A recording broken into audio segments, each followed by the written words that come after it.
ನಮಸ್ತೆ ಆಚಾರ್ಯ. ನಮಸ್ಕಾರ. ಈ ಒಂದು ದೇವಸ್ಥಾನದ ಕುರಿತು ತಾವು ದಯವಿಟ್ಟು ಸ್ವಲ್ಪ ಮಾಹಿತಿಯನ್ನು ಕೊಡಿ. ಈ ದೇವಸ್ಥಾನದ ಹೆಸರು, ಇದರ ಚರಿತ್ರೆ, ಇಲ್ಲಿ ನಡೆಯುವಂತಹ ಕಾರ್ಯಕ್ರಮಗಳು, ಇಲ್ಲಿ ಬಂದು ಹೋಗಿರುವಂಥ ಎಲ್ಲ ಯತಿಗಳು, ಇದ್ರ ಬಗ್ಗೆ ಸ್ವಲ್ಪ ವೀಕ್ಷಕರಿಗೆ ಮಾಹಿತಿ ಕೊಡಿ. ತತ್ವವಾದ ಯೂಟ್ಯೂಬ್ ವಾಹಿನಿಯ ಮೂಲಕ ಇದು ಪ್ರಸಾರ ಮಾಡ್ತೀವಿ. ಆಯಿತು, ನಮಸ್ಕಾರ. ನನ್ನ ಹೆಸರು ಕುಪ್ಪಾಚಾರ್ಯ ಜೋಶಿ ಅಂತ. ನಾವು ಇಲ್ಲೇ ಸಿರವಾರದ, ಮೂಲತಃ ಸಿರವಾರದವರು. ಸಿರವಾರ ಪುರೋಹಿತರು, ಗ್ರಾಮ ಪುರೋಹಿತರು, ಅರ್ಚಕರು ಮೇಲಾಗಿ. ಇದು ವೆಂಕಟೇಶ ದೇವರ ಸನ್ನಿಧಾನ.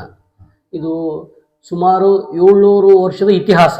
700 ಅಂದರೆ ವಿಜಯನಗರ ಕಾಲ ಸಾಮ್ರಾಜ್ಯದ್ದು. ಅವ್ರ ಕಾಲಕ್ಕೆ ಹರಿಹರ ಅಂದ್ರೆ ಈ ನಮ್ಮ ಎರಡು ಗುಡಿ, ಬಾಜು ರುದ್ರದೇವ್ರ ಗುಡಿ ಆದ್ರೆ ಈಶ್ವರ ದೇವಸ್ಥಾನ, ಆಮೇಲೆ ವೆಂಕಟೇಶ ದೇವ್ರ ದೇವಸ್ಥಾನ, ಇವೆರಡು ಗುಡಿ ಎಟ್ ಅ ಟೈಮ್ ಆಗಿರೋದು. ಅಂದ್ರೆ ಇದ್ರದ್ದು ಸಿಂಬಾಲ್ ಅಂದ್ರೆ ಗಜಲಕ್ಷ್ಮಿ ಮೇಲಿದೆ ನೋಡ್ರಿ. ಗಜಲಕ್ಷ್ಮಿ ಅಂದ್ರೆ ಹಕ್ಕಬುಕ್ಕರ ಕಾಲಕ್ಕೆ ಆದದ್ದು ಇವೆರಡು ಗುಡಿಗಳು. ಇವೆರಡು ಇತಿಹಾಸ ರೀ. ಇಲ್ಲಿ ಏನಪ್ಪ ಅಂದ್ರೆ ಮೊದಲಿಂದ ದೊಡ್ಡ ದೊಡ್ಡ ಪೂಜ್ಯ ಮಹನೀಯರು ಇಲ್ಲಿಂದ ಐಕೂರಾಚಾರ ಅಂತ ಅವರೊಂದು 50ರಿಂದ 60 ವರ್ಷ ಪೂಜೆ ಮಾಡ್ಕೊಂತ ಬಂದಾರೆ. ಐಕೂರಾಚಾರ್ಯರು, ಮನೋಹರ ಮಧ್ವಾಚಾರ್ಯರು, ಆಮೇಲೆ ಇಲ್ಲಿ ಸಿರವಾರ ರಾಮಚಾರ್ಯ ಅಂತೇಳಿ ಮುತ್ಯವರು, ಅವರು ಒಂದು 60 ವರ್ಷ ಪೂಜೆ ಮಾಡ್ಯಾರ, ಸೇವಾ ಮಾಡ್ಯಾರ. ಆಮೇಲೆ ನಮ್ಮ ತಂದೆಯವರು ಬಿಂದಾಚಾರ್ಯ ಜೋಶಿ ಅಂತ, ಇಲ್ಲಿ ಅರ್ಚಕರು ನಾವು. ಅವ್ರು ಹೋದ್ಮೇಲೆ ನಾವು ಮಕ್ಕಳು ಎಲ್ಲರೂ ಮಾಡ್ಕೊಂತ ಹೊಂಟಿವಿ. ಇಲ್ಲಿ ಏನಪ್ಪಾ ಅಂದ್ರೆ ಪ್ರತಿ ದಸರಾ ಕಾರ್ಯಕ್ರಮದಾಗ 9 ದಿವಸ ನವರಾತ್ರಿ ಆಗ್ತದೆ. ಇಲ್ಲಿ ಪ್ರತಿ ವರ್ಷ ಒಂದು ದಸರಾ ಕಾರ್ಯಕ್ರಮದಾಗ 1,00,000 ತುಳಸಿ ವಿಷ್ಣು ಸಹಸ್ರನಾಮಗಳಿಂದ ಅರ್ಚನೆ ಆಗ್ತದೆ. 1,10,000 ಪ್ರತಿನಿತ್ಯ ದಸರಾ ಕಾರ್ಯಕ್ರಮ, ಪ್ರತಿನಿತ್ಯ ಪೂಜಾ ಕೈಂಕರ್ಯಗಳು. ಆಮೇಲೆ ರಾಘವೇಂದ್ರ ಸ್ವಾಮಿ ಆರಾಧನೆ 3 ದಿವಸ ಇಲ್ಲೇ ಮಾಡೋದು, ಪ್ರತಿನಿತ್ಯ ಕಾರ್ಯಕ್ರಮ ಆಗ್ತದೆ. ಆಮೇಲೆ 2009ರಲ್ಲಿ ಈ ನಮ್ಮ ಸುವಿದ್ಯೇಂದ್ರ ಸ್ವಾಮಿಗಳು ರಾಯರು ಮಠಾಧಿಕಾರಿಗಳು ಇದ್ರು ನೋಡ್ರಿ ಅವಾಗ. 2009ರಲ್ಲಿ ಇಲ್ಲಿ ನಮ್ಮಲ್ಲಿ ಚಾತುರ್ಮಾಸಕ್ಕೆ ಅವ್ರು ಏನು ಕೇಳಿದ್ರು, ನೀವು ಇಲ್ಲಿ ಆರಾಧನೆ ಟೈಮ್ನಾಗ ಆಹ್ವಾನ ಕೊಡೋಣ ಅಂತ ಕೇಳಿದ್ವಿ. ನಾವು ಆಹ್ವಾನ ಕೊಟ್ಟರೆ ನಮ್ಗೆ ಅಲ್ಲಿ ಆರಾಧನೆ ಒಳಗೆ ಚಾತುರ್ಮಾಸ ಹಂಗಿರ್ತಾವ, ನಮ್ಮಲ್ಲಿ ಬರೋದಾಗಂಗಿಲ್ಲ. ನಿಮ್ಮ ಚಾತುರ್ಮಾಸ ಮಾಡೋ ವಿಚಾರ ಇತ್ತು, ನಾವು ಬರ್ರಿ ಅಂತ ಕೇಳಿದ್ವಿ ಅವರಿಗೆ. ಆಯ್ತು ಅನಾಯಾಸ ಬರ್ತು ಅಂತೇಳಿ 3 ವರ್ಷ ಮೊದಲು ಹೇಳಿದ್ಮೇಲೆ ಇಲ್ಲಿ ನಮ್ಮಲ್ಲಿ ಹಿಂದೆ ಒಂದು ದೊಡ್ಡ ಶಾಮ್ಯಾನ ಓಡಿಸಿ ಒಂದು ಕಾರ್ಯಕ್ರಮ, ದೊಡ್ಡ ಪ್ರಕರಣದ 45 ದಿವಸ ಕಾರ್ಯಕ್ರಮ ಭಾರಿ ಪ್ರಮಾಣದಾಗ ಆಯ್ತು. ಎಲ್ಲ ಸಿರವಾರ ಸಮಸ್ತ ಜನಾಂಗದವರು ಅದಕ್ಕೆ ಸಪೋರ್ಟ್ ಮಾಡಿದ್ರು. ಅದಕ್ಕೆ ಸುವಿದ್ಯೇಂದ್ರ ತೀರ್ಥರು ಇಲ್ಲಿ 45 ದಿವಸ ಕಾರ್ಯಕ್ರಮ ಇಲ್ಲೇ ಕೂತ್ಕೊಂಡಿದ್ರು. ಇಲ್ಲೇ ಪ್ರತಿನಿತ್ಯ ರಾಮದೇವ್ರ ಪೂಜಾ, ಆಮೇಲೆ ಬಂದಂತ ಜನ ಇವರಿಗೆಲ್ಲ ಸಕಲ ಭಕ್ತರಿಗೆ ಪೂಜಾ, ಪ್ರವಚನ, ಪ್ರಸಾದ ವ್ಯವಸ್ಥೆ ಎಲ್ಲವೂ ಕಾರ್ಯಕ್ರಮ ಅತಿ ವಿಜೃಂಭಣೆಯಿಂದ ಆಯ್ತು. ಆಮೇಲೆ ಸತ್ಯಾತ್ಮ ತೀರ್ಥ ಶ್ರೀಪಾದಂಗಳು ಉತ್ತರಾದಿ ಮಠದವರು, ಆಮೇಲೆ ಉಡುಪಿ ಪೇಜಾವರ ಶ್ರೀಗಳು ಬಂದಿದ್ರು, ಎಲ್ಲ ಯತಿಗಳು. ಆಮೇಲೆ ಸೋದೆ ವಾದರಾಜ ವಿಶ್ವಬಲ್ಲ ತೀರ್ಥರು ಬಂದಿದ್ರು. ಅವರು ಎಲ್ಲರ ಕಡೆಯಿಂದ ಪೂಜಾ ಪ್ರವಚನಗಳು ಈಗ್ಯೂ ನಡ್ಕಂತ ಬಂದವು. ಇಲ್ಲಿ ಏನಪ್ಪ ಅಂದ್ರೆ ನಮ್ಮ ಈಗ ಶ್ರಾವಣ ಮಾಸದಾಗ ಇಲ್ಲಿ ಏನಾಗ್ತದಂದ್ರೆ ಇಲ್ಲಿ ಮಹಾದ್ವಾರದ ಏನಾಯ್ತದೆ ಅಂದ್ರೆ ಚಾತುರ್ಮಾಸದಲ್ಲಿ ದೇಣಿಗೆ ಸಂಗ್ರಹದ್ದು ಅಮೌಂಟ್ ಸ್ವಲ್ಪ ದುಡ್ಡು ಬ್ಯಾಲೆನ್ಸ್ ಇದ್ವು. ಅದ್ರಾಗ ಏನ್ ಮಾಡಿದ್ವಿ ನಾವು, ಇಲ್ಲಿ ಒಂದು ಮಹಾದ್ವಾರ ಮಾಡೋಣ ಅಂತ. ಮೊದಲು ಮಹಾದ್ವಾರ ಇದ್ದಿಲ್ಲ. ಈ ಮಹಾದ್ವಾರಕ್ಕೆ ಅದೊಂದಿಷ್ಟು ಅಮೌಂಟ್ ಉಳಿದದ್ದು, ದುಡ್ಡು ಉಳಿದ ಸಂಬಂಧ ಅದ್ರದ್ದು ಒಂದು ಮಹಾದ್ವಾರ ಮಾಡಿದ್ವಿ. ಈ ಮಹಾದ್ವಾರದಿಂದ ಏನಂದ್ರೆ ಪ್ರತಿ ಈಗ ವೀರಶೈವ ಸಮಾಜದವರು ಇಲ್ಲಿ ಬಾಜು ಗುಡಿ ಇದಲ್ರಿ, ಪ್ರತಿ ಶ್ರಾವಣ ಮಾಸದಾಗ ಪ್ರವಚನ ಇರ್ತದೆ, 1 ತಿಂಗಳ ಕಾರ್ಯಕ್ರಮ. ಅಲ್ಲಿ ಅನ್ನದಾಸೋಹ ಪ್ರತಿಯೊಂದು ಕಾರ್ಯಕ್ರಮ. ಅವ್ರ ಸಪೋರ್ಟ್ ಬಹಳ ಅದ ನಮ್ಮಲ್ಲಿ. ಬೇರೆ ಎಲ್ಲಾ ಸಿರವಾರ ಸಮಸ್ತ ಜನಾಂಗದವರು ಸಹಕಾರ ಮಾಡ್ತಾರೆ. ಈಗ್ಯೂ ದಸರಾ ಸತಿಗೆ ಪ್ರತಿನಿತ್ಯ ಈ ನಾಳೆ 22ನೇ ತಾರೀಕಿನಿಂದ ದಸರಾ ಪ್ರಾರಂಭ. 1,00,000 ಬೆಳಗ್ಗೆ ಪಂಚಾಮೃತ ಅಭಿಷೇಕ, ಅಲಂಕಾರ, 1,00,000 ತುಳಸಿ ಅರ್ಚನೆ, ಆಮೇಲೆ ಬಂದಂತ ಪಂಡಿತರ ಕಡೆಯಿಂದ ಉಪನ್ಯಾಸ, ಆಮೇಲೆ ರಾತ್ರಿ ಭಜನಿ ಪಲ್ಲಕ್ಕಿ ಸೇವಾ, ಸ್ವಸ್ತಿ ವಾಚನ, ತೊಟ್ಲು ಸೇವಾ, ಪ್ರತಿಯೊಂದು ಕಾರ್ಯಕ್ರಮ ವೆಂಕಟೇಶ ದೇವರ ದಯದಿಂದ ನಡೆದಿದೆ. ಈಗ ಬಹಳ ಪುರಾತನ ದೇವಾಲಯ, 700 ವರ್ಷದ ಇತಿಹಾಸ ನೋಡ್ರಿ. ಅಲ್ಲಿ ಶಿಲೆ ಇದೆ ನೋಡ್ರಿ, 700 ವರ್ಷದ ಇತಿಹಾಸ. ಬಹಳ ಜನಪ್ರಿಯ ರೀ. ಇದಕ್ಕೆ ಸುವಿದ್ಯೇಂದ್ರ ಸ್ವಾಮಿಗಳು ಏನ್ ಮಾಡಿದ್ರು, ಇದಕ್ಕ ಇಲ್ಲಿ ಹರಿಹರ ಇದ್ದದಕ್ಕೆ ಹರಿಹರ ಮಹಾಕ್ಷೇತ್ರ ಅಂತ ಇದು ಮಾಡಿದ್ರು. ಅವಾಗ ಹೆಸರು ಈ ಕ್ಷೇತ್ರ ಹರಿಹರ ವೆಂಕಟೇಶ ದೇವ್ರ ಗುಡಿ, ರುದ್ರದೇವ್ರ ಗುಡಿ, ಈಶ್ವರ ಗುಡಿ ಅನ್ನೋದು ಬದಲು ಹರಿಹರ.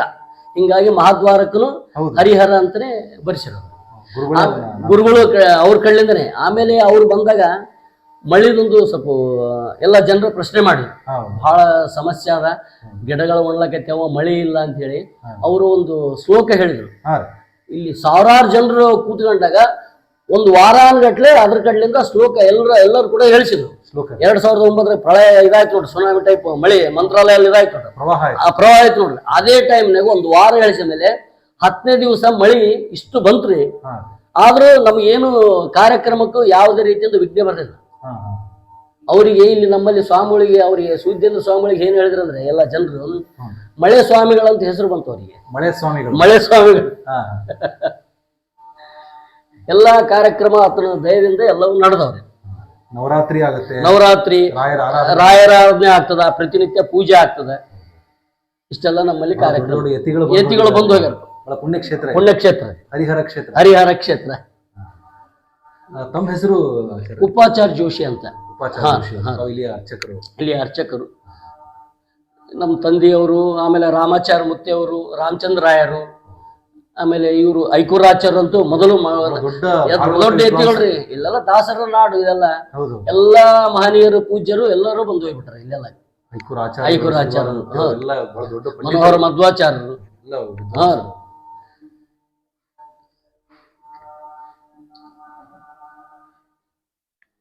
ಬಹಳ ಹಳೆಯ ಕಟ್ಟಡ ಇದು. ಹಳೆಯ ಕಟ್ಟಡ ಇದು ನೋಡ್ರಿ. ಈಗ 3 ವರ್ಷದ ಕೆಳಗಡೆ ಎಲ್ಲಾ ಜನರು ಕೂತ್ಕೊಂಡು ನಾವೇನ್ ಮಾಡಿದ್ವಿ ಅಂದ್ರೆ, ಸ್ವಲ್ಪ ಹಳೆ ಇದ್ರೊಳಗಿತ್ತು, ಮಳಿ ಬಂದು ಸೋರ್ತಿತ್ತು. ಮಳಿ ಬಂದು ಸೋರಿದ್ರೆ ಇಲ್ಲಿ ಕೂಡ್ಲಕ್ಕ ಇದಾಗ್ತದ್ರಿ. 1-2 ಮಳಿ ಬಂತಪ್ಪ ಅಂತಂದ್ರೆ ನೀರೆಲ್ಲ ಕೂಡ್ಲಕ್ಕ ಅನಾನುಕೂಲ ಆಗ್ತಿತ್ತು. ನಾವೆಲ್ಲ ಒಂದು 10-12 ಮಂದಿ ಕೂತ್ಕೊಂಡು ಒಂದು ಸೋರ್ಲಾರ್ದಂಗ ಒಂದಿಷ್ಟು ಅಮೌಂಟ್ ಹಾಕೊಂಡು ಮಾಡಂತ ಸ್ಟಾರ್ಟ್ ಮಾಡಿದ್ವಿ. ಅದು ದೇವ್ರು ಹೆಂಗ ಅನುಕೂಲ ಮಾಡಿದ್ನಂದ್ರೆ, ನಾವು ಹಾಕಿರೋದು ಒಂದು 3 ಲಕ್ಷ ಎಸ್ಟಿಮೇಟ್ ಅಂತ ಹಾಕಿರಿ, ಟೋಟಲ್ ಜನ 50 ಲಕ್ಷದ್ದು ಫಂಡ್ ಕಲೆಕ್ಟ್ ಆಯ್ತು. 50 ಲಕ್ಷ. ಗುಡಿ ಎಲ್ಲ ರೀಸೆಂಟ್ ಆಗಿ ಎಲ್ಲ ಇವರು ಹಂಪಿ ಹೆಂಗ ಹಳೆ ಕಾಲದ ಗುಡಿಗಳು ಹೆಂಗಿರ್ತಾವ್ರೆ ಆ ಟೈಪ್ ಸ್ಯಾಂಡ್ ಬ್ಲಾಸ್ಟ್ ಮಾಡಿ ಸುತ್ತನ ಕಡೆ ಹೊರಗಡೆ ಮುಖಮಂಟಪ ಆಯ್ತ್ರಿ, ಹೊಸದಾಗಿ ಆಯ್ತು. ಆಮೇಲೆ ಒಬ್ರು ಬ್ಯಾರೇಜ ಇವರು ಭಕ್ತರು ನಮ್ಮ ಕಡ್ಲಿಂದ ಒಂದು ಗರುಡಗಂಬ, ನಮ್ಮ ಮನೆ ತಂದೆ ತಾಯಿ ಹೆಸರಲ್ಲಿ ಒಂದು ಗರುಡಗಂಬನಂತೆ ಒಬ್ಬರೇ ಒಂದೇ ಪಾರ್ಟಿ 2.5 ಲಕ್ಷ ಕೊಟ್ಟು ಇದು ಮಾಡಿದ್ರು. 20 ಫೀಟಿನ ಗರುಡಗಂಬ ರೀ. ಎದುರುಗಡೆ ಮುಖ್ಯ ಪ್ರಾಣದೇವರಿಂದ ಗರುಡಗಂಬ ರೀ. ಬಹಳ ಒಳ್ಳೆ ಅಭಿವೃದ್ಧಿ ಆಗ್ತಾ ಇದೆ. ಬಹಳ ಪುರಾತನ ದೇವಾಲಯ, ಐತಿಹಾಸಿಕ ಮಹತ್ವ ಇದೆ. ದೊಡ್ಡ ಪಂಡಿತರು, ಯತಿಗಳು ಬಂದು ಹೋಗಿರೋ ಜಾಗ. ಅನೇಕ ಕಾರ್ಯಕ್ರಮಗಳು ಆಗ್ತವೆ ಇಲ್ಲಿ. ಸೊ ಈಗ ಸಿರುವಾರಕ್ಕೆ ಬರ್ಬೇಕಂದ್ರೆ ಬೇರೆ ಬೇರೆ ಕಡೆಯಿಂದ ಜನ, ಈಗ ಬೆಂಗಳೂರು, ಮೈಸೂರು, ಧಾರವಾಡ ಕಡೆಯಿಂದ ಬರ್ಬೇಕಂದ್ರೆ ಅವ್ರು ಹೇಗೆ ಬರ್ಬೇಕ್ರಿ? ರಾಯಚೂರಿಗೆ ಬಂದು ಈ ಕಡೆ ಬರ್ಬೇಕಾ? ರಾಯಚೂರಿಗೆ ಬೆಂಗಳೂರಿಂದ ಬರೋರೆಲ್ಲ ಈ ಸಿರುವಾರ್ಲಿಂದ ನೋಡ್ರಿ, ಪ್ರೈವೇಟ್ ಬಸ್ ಬಂತು, ಗೌರ್ಮೆಂಟ್ ಬಸ್ ಬಂತು. 12ರಿಂದ 13 ಬಸ್ ಅವ. ಇಲ್ಲಿ ರಾತ್ರಿ ಕೂತ್ರೆ ಬೆಳಗ್ಗೆ ಬೆಂಗಳೂರು. ಆಮೇಲೆ ಟ್ರೈನ್ ವ್ಯವಸ್ಥೆ ರೀ. ಎಲ್ಲಿ ರಾಯಚೂರಿಗೆ ಬಂದ್ಬಿಟ್ರಂತೂ ನಮ್ಮ 1 ಅವರ್ ಜರ್ನಿ. ರಾಯಚೂರಿಂದ 1 ಅವರ್ 35 ಕಿಲೋಮೀಟರ್. ಇಲ್ಲಿ ಲಿಂಗ್ಸೂರು 55 ಕಿಲೋಮೀಟರ್ ಆಗ್ತದೆ. ಸುತ್ತನ ಕಡೆ ನಮ್ದು ಒಂದು ರೀತಿ ಜಂಕ್ಷನ್ ಇದ್ದಂಗ. ಎಲ್ಲ ರೀತಿಯಿಂದ ಅನುಕೂಲ ರೀ. ರೈಲು ಮಾರ್ಗ ಅಂದ್ರೆ ರಾಯಚೂರಿಗೆ ಬಂದ್ರೆ ರೈಲು ಮಾರ್ಗ ಅಂದ್ರೆ ರಾಯಚೂರಿಂದ ಡೈರೆಕ್ಟ್ ಆಗಿ ತುಂಬಾ ರೀ. ಇಲ್ಲಿ ಸಿರುವಾರ್ಲಿಂದ 12-13 ಬಸ್ ಇದ್ದಾವ್ರಿ. ಖಾಸಗಿ ಇವು ಗೌರ್ಮೆಂಟ್ ಬಸ್ಗಳು ಎಲ್ಲ ಬಸ್ಗಳು ಇದ್ದಾವೆ. ಈಗ ಭಕ್ತರು ಇಲ್ಲಿಗೆ ಬರ್ಬೇಕಾದ್ರೆ ಮುಂಚೆ ತಮಗೆ ಸಂಪರ್ಕ ಮಾಡ್ಬೇಕಂದ್ರೆ ತಮ್ಮ ಮೊಬೈಲ್ ಸಂಖ್ಯೆನ ಹೇಳ್ಬೋದು, ಕಾಲ್ ಮಾಡಿನೂ ಬರ್ಬೋದು. ಕೆಲವರು ತಮ್ಮ ನಂಬರ್ ಹೇಳ್ಬೋದು. 944 87 577 17. ಓಕೆ. ಕುಪ್ಪಾಚಾರ್ ಜೋಶಿ ಅವರು, ಸಿರುವಾರ ವೆಂಕಟೇಶ್ವರ ದೇವಸ್ಥಾನ ಅರ್ಚಕರು. ಇದು ಸಿರುವಾರದಲ್ಲಿ ಪೋಸ್ಟ್ ಆಫೀಸ್ಗೆ ಹತ್ತಿರದಲ್ಲಿದೆ. ಪೋಸ್ಟ್ ಆಫೀಸ್ ಈಗ ನೋಡ್ರಿ, ಪುರಾತನ ವೆಂಕಟೇಶ ದೇವಸ್ಥಾನ. ಹಳೆ ವೆಂಕಟರಮಣ ಗುಡಿ ಅಂತ ಹೇಳ್ಬೋದು. ಹಳೆ ಪುರಾತನ ವೆಂಕಟೇಶ ದೇವಸ್ಥಾನ ಪೋಸ್ಟ್ ಆಫೀಸ್ ಹತ್ರ ಅಂತ ಹೇಳಿದ್ರೆ ಅಲ್ಲಿಗೆ ನೇರವಾಗಿ ಬರ್ಬೋದು. ಬಸ್ ಸ್ಟ್ಯಾಂಡ್ಗೆ ಬಹಳ ಹತ್ರ ಇದೆ. ವಾಕೇಬಲ್ ಡಿಸ್ಟೆನ್ಸ್ ಇದೆ. ಧನ್ಯವಾದ ಆಚಾರ್ಯ.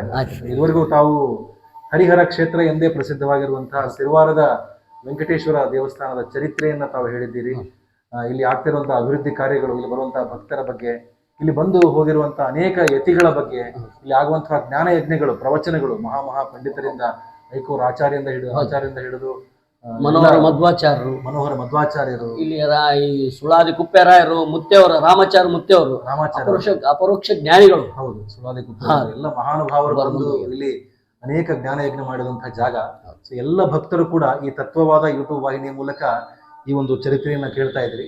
ತಾವು ತಪ್ಪದೇ ಅನೇಕ ಕಾರ್ಯಕ್ರಮ ನಡೆಯುವಾಗ ಅಥವಾ ಬಿಡಿ ದಿನಗಳು ಕೂಡ ತಾವು ಬಂದು ಈ ವೆಂಕಟೇಶ್ವರ ದೇವರ ದರ್ಶನ ಮಾಡ್ಕೋಬೇಕು. ಹಾಗೆ ಪಕ್ಕದಲ್ಲಿಯೇ ಮನೋನಿಯಾಮಕ ರುದ್ರದೇವರು ಕೂಡ ಇದ್ದಾರೆ, ಮುಖ್ಯ ಪ್ರಾಣದೇವರಿದ್ದಾರೆ. ಬಹಳ ದೊಡ್ಡ ಕ್ಷೇತ್ರ ಇದು.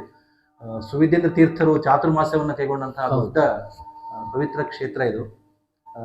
ಅವರಿಗೆ ಮಳೆ ಸ್ವಾಮಿ ಅಂತಾನೆ ಹೆಸರು ಬಂದಿದೆ. ಜನ ಅವ್ರನ್ನ ಹಾಗೆ ಕರೆದಿದ್ದಾರೆ. ಅವರು ಹೇಳಿದಂಥ ಶ್ಲೋಕದ ಮೂಲಕ ಮಳೆ ಬಂದಿರುವಂಥದ್ದು ಇಲ್ಲಿ ಹೇಳುವಂಥ ಜನ ಒಂದು ವಿಷಯ. ಸೊ ಎಲ್ಲ ವೀಕ್ಷಕರು ಕೂಡ ಇಲ್ಲಿಗೆ ಬಂದು ದೇವ ದರ್ಶನ ಮಾಡಿಕೊಂಡು ಅನುಗ್ರಹ ಪಡಿಬೇಕು ಅಂತ ಹೇಳ್ತಾ ಈ ಒಂದು ಚಿಕ್ಕ ಚರಿತ್ರೆಯ ಒಂದು ವಿಡಿಯೋನ ಇಲ್ಲಿಗೆ ಸಮಾಪ್ತಿ ಮಾಡೋಣ. ಕೃಷ್ಣಾರ್ಪಣ. ಹರೇ ಶ್ರೀನಿವಾಸ, ಹರೇ ಶ್ರೀನಿವಾಸ. ಗುರು ರಾಘವೇಂದ್ರ.